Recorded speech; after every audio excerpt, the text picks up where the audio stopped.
مثال کے طور پر خواب میں طوطا دیکھنا، طوطے کو پکڑنا، طوطا اس کے ساتھ باتیں کرتے ہوئے دیکھنا، یا خواب میں طوطے کو مارنا۔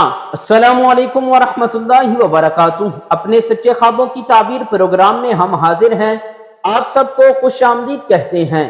آج ہم جانیں گے کہ خواب میں طوطا دیکھنا اس کی تعبیر کیا ہے۔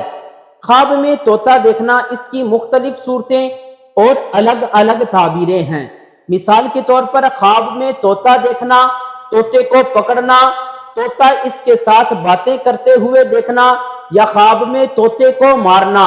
اگر آپ بھی ان میں سے یا ان کے ساتھ ملتی جلتی کسی تعبیر کے بارے میں جاننا چاہتے ہیں تو ہماری ویڈیو کو آخر تک ضرور دیکھیں۔ حضرت ابن سیرین رحمۃ اللہ علیہ آپ فرماتے ہیں کہ خواب میں طوطا دیکھنا اس کی تعبیر بیٹے یا غلام کے ساتھ دی جاتی ہے، اور اسی طرح اگر کوئی شخص خواب میں دیکھتا ہے کہ طوطا اس کے ہاتھ سے اڑ گیا ہے تو اس خواب کی تعبیر ہے کہ صاحب خواب کا بیٹا یا غلام سفر کو جائے گا۔ اور اسی طرح اگر کوئی شخص خواب میں دیکھتا ہے کہ طوطا اس کے ساتھ باتیں کر رہا ہے تو اس خواب کی تعبیر ہے کہ صاحب خواب کوئی ایسی بات کرے گا یا کوئی ایسا کام کرے گا جس کی وجہ سے لوگ اس پر تعجب کریں گے۔ اور اسی طرح اگر کوئی شخص خواب میں طوطی دیکھتا ہے تو اس خواب کی تعبیر ہے اگر صاحب خواب شادی شدہ ہے تو اللہ تعالیٰ اسے بیٹی عطا فرمائے گا۔ اور اسی طرح اگر کوئی شخص خواب میں دیکھتا ہے کہ اس نے طوطے کو مارا ہے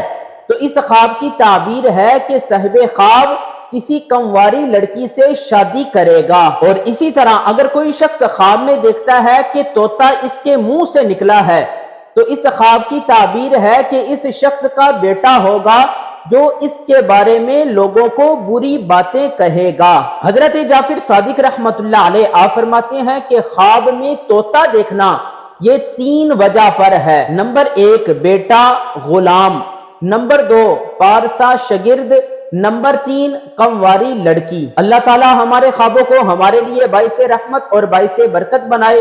امید کرتا ہوں آج کی ہماری ویڈیو آپ کو پسند آئی ہوگی۔